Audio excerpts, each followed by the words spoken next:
Hi guys, welcome to the next topic on fuels. This will be the very last chapter that we're going to go through before that you all sit for your prelim ones. And this chapter is a very small chapter, as I was saying. Is half of the start of the introduction to organic chemistry. It starts at the later half. Okay, so you might want to look at that. Okay, without further ado, let's start with the need for fuels. Why do we need fuel? What is a fuel? And what are the main fuel sources in the world today? So I guess you all roughly know what fuels are. Okay, we all need fuel to run energy, to run motor cars and stuff like that, to get electricity and stuff like that. Okay, so today we're going to learn much more in detail what a fuel is. To start off, a fuel is a substance that is burned to produce heat energy. So last time the cavemen, how they discovered a fire, okay, is basically they rub two wooden sticks together and they make fire using wood. Okay, and of course the ancient people in China, how they discovered natural gas is they just poke bamboo tubes, okay, down into the ground, and they are able to get natural gas, and of course to do their cooking and stuff like that. That's how fuels are being used in ancient times. But of course, right now, as in current times, fuel is used a lot more. Not a lot more for cooking. Basically, we use them as motor car engines, and then as oil. Okay, generation of electricity, stuff like that. And on the right hand side of the picture is a photo taken at the northern part of Singapore. It's at Senoko. Okay, near Woodlands MRT, that side. Okay. So basically, to start off this chapter, what is petroleum? Petroleum is actually a thick black liquid. We're going to see a lot of this phrase petroleum. Petroleum will be used interchangeably with crude oil. Okay, so petroleum and crude oil roughly means the same thing. And on top of that, you have natural gas. Natural gas is a colorless gas found together with petroleum in Earth. Okay, and basically today about 40% of the world's energy comes from petroleum, while 20% comes from natural gas. Okay, now how do we get petroleum and natural gas? Basically, we get these two from the remains of sea, plants, and animals. Well, you have movements of earth trap the petroleum and natural gas in porous rock between layers of non-porous porous rock. So we roughly see how this works. Okay, we can't see that. Okay, so basically after millions of years from what we have, where your decay of small sea plants and animals, what we get is we basically build an oil rig, okay, sometimes in the middle of the sea, to extract all this petroleum and natural gas, okay, where it is used to drill a hole through the rock layers. Okay, then we run pipes, and then we have oil refinery ships and stuff like that.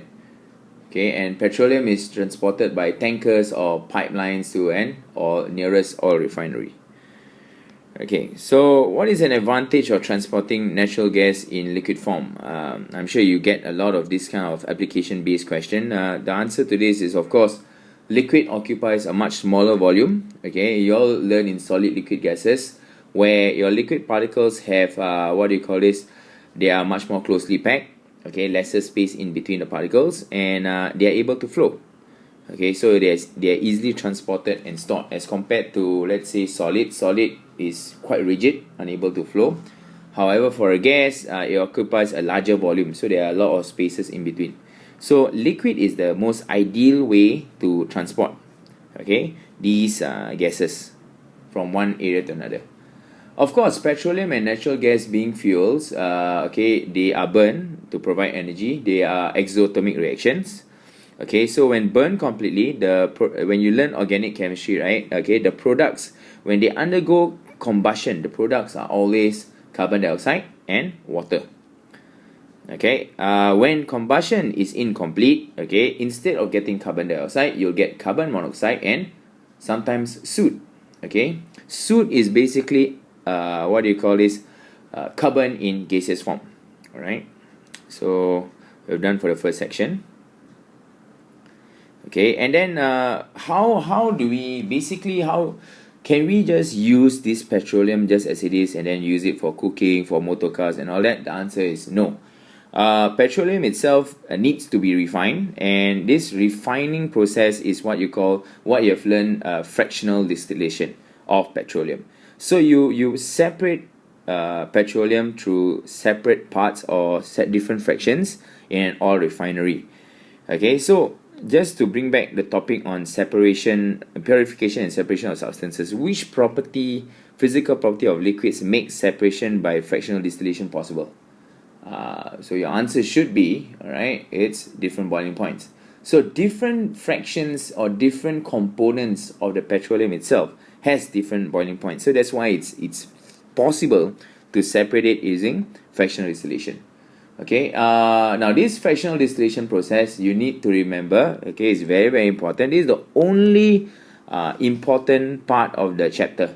Okay, so the petroleum gas fraction comes out at the top of the column as its component as have the lowest boiling point. So what you have here is basically you have oil wells, oil tankers, okay, transporting all the petroleum. Okay, you heat it up, okay, make it everything into gaseous form, and then after that you cool it, and of course the one with the lowest boiling point is of course your petroleum gas.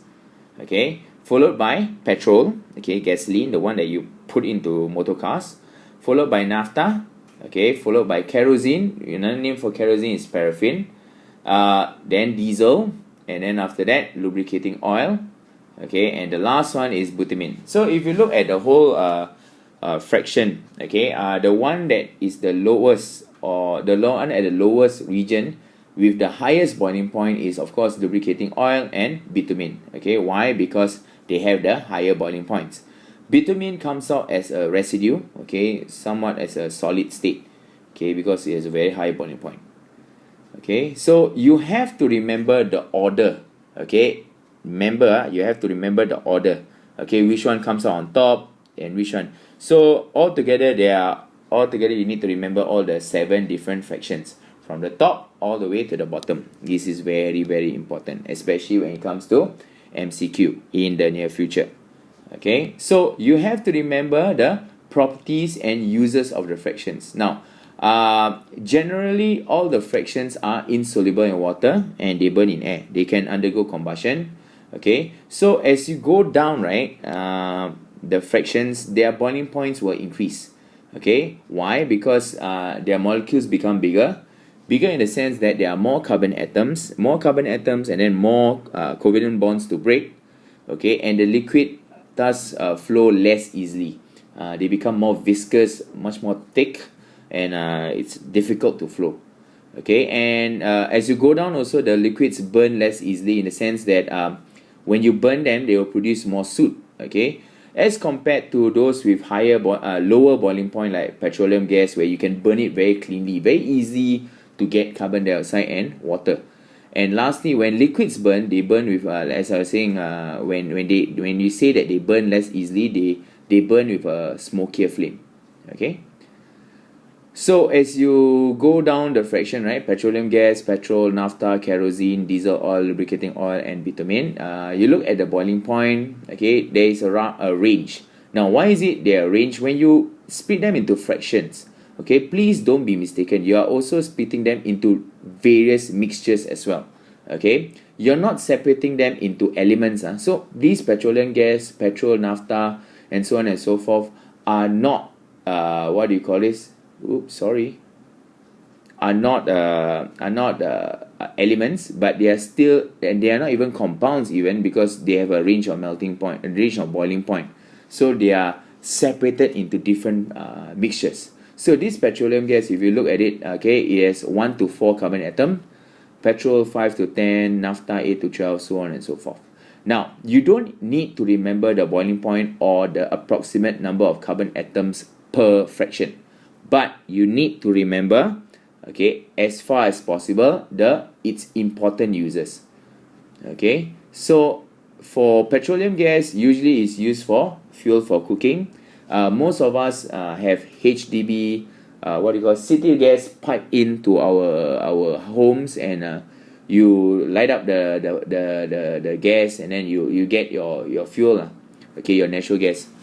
Some of us, me, when my place 10 years ago, as early as 10 years ago, my mom still insisted on using that gas cylinder. So every time our gas cylinder is run out, then we have to call the uncle, and then the uncle will come by and replace that gas cylinder. Okay, but nowadays City Gas made it very easy. So you just pipe in, and then after you just pay and pay. Okay, petrol of course is fuel for motor cars. That is one is very easy. You go to Shell, SPC, SO is all the same fuel. The only difference is just the matter of additives that they add. Each petrol company claiming that theirs is better. Then after that you have naphtha. Naphtha is basically used for making chemicals such as alcohol, plastics, and drugs. If you play this video game called Twisted Metal, I don't know. I mean, I think it's still around. These cars basically shoot off naphtha to burn off other cars. Okay, so watch out for that game. It's quite interesting. Then you have kerosene. Kerosene, for the Indians, I know the Indian community use for to light up their candles and stuff like that. But industrially, you use it for fuel for jet aircraft because it's lighter. And then you have diesel oil. Diesel oil is used for vehicles that basically are a lot on the run, like buses, taxis, and lorries and stuff like that. Then you have your lubricating oil, which is lubricants for machines, used for waxes and polishes. And then after that, you have bitumen, which is used to surface roads. So the users itself is quite important. Try and see if you can memorize it. Sometimes it comes out in MCQ. Okay. So that's about it. Well, the last part we'll talk about conservation. Okay, replacing fossil fuels. Now, as you know, fossil fuels are limited. So petroleum and natural gas are still considered as fossil fuel, and of course they will not last forever. Okay, and when you talk about fossil fuels, we are in danger of as it is now, we are dependent so much on fossil fuel, and there are limited amounts in the earth. Definitely cannot be replaced. It takes millions of years, okay, to replace. So by the time you are done, I think 7-10 generations, I wouldn't say, I think 50 generations will be gone, and then then they will have a replacement for that. Okay, so this is the approximate number of years that all these fossil fuels will be exhausted. Okay, so like I said, this estimate shown on the right might be wrong. Why? Okay, why? Because there may be more petroleum reserves in the earth that are known at present, and for all you know, during your generation you might find a replacement. So consumption might change. It could increase or it could decrease. Okay. So there's a competition for oil. Okay. Petroleum is used to provide fuels for burning. Okay, so you have a small amount is used to make useful materials such as plastic and chemicals. Okay, so if petroleum actually runs out, it will not be produced. It will not be possible to produce these materials anymore. Okay, so you need to have an alternative source of fuels. Okay, so what are the alternatives? Obviously, over time, scientists, researchers have developed or tried to develop alternative sources of fuel, where you can get hydrocarbon liquid from the copaiba tree and palm oil. Okay, so these are all possible fuels. Our neighbor Malaysia are actually active producers of palm oil. Okay, they are, last time I checked, they are the second world's producing. Okay, as you go drive the expressway, the north-south expressway, you can see a lot of palm trees being planted. Okay, in countries like Brazil, where you use ethanol, okay, as fuel for vehicles in some countries. And how do they do that? Basically, they mix ethanol with petrol to give a fuel called gasohol. Okay, sounds vulgar, but trust you, it's not. Okay, and this gasohol is actually works exactly roughly the same as as your normal petrol. So how do you get ethanol? Basically, it's just later on you'll learn fermentation of ethene. Okay, fermentation, yeah. Fermentation of glucose, and then you will get ethanol. So from there, basically Brazil have a lot of sugarcane plants. Okay, and so when you have sugarcane plants, all you just need to do is you just have to replant them. Okay, and then you will get your ethanol from there. Okay. One of the best prospects of actually replacing fossil fuel is hydrogen gas. Okay. Where you have your hydrogen fuel cell. Okay, but it's still in the works right now. It's still very expensive to get hydrogen gas. Okay.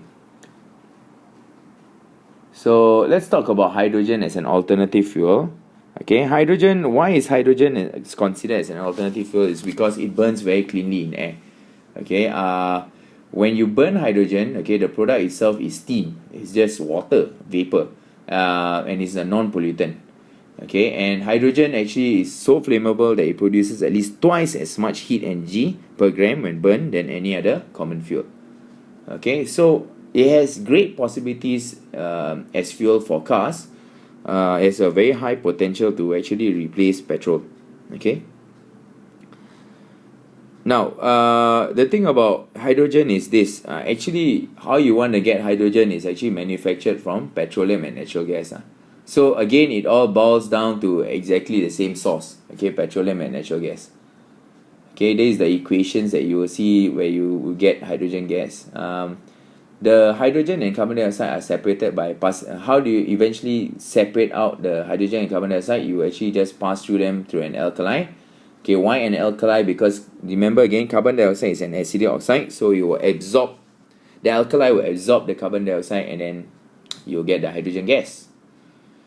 Okay, so the thing is this, smaller quantities of hydrogen can also be produced by electrolysis of water. Okay, if you remember the part on hydrogen fuel cell, okay, that's how you can get hydrogen.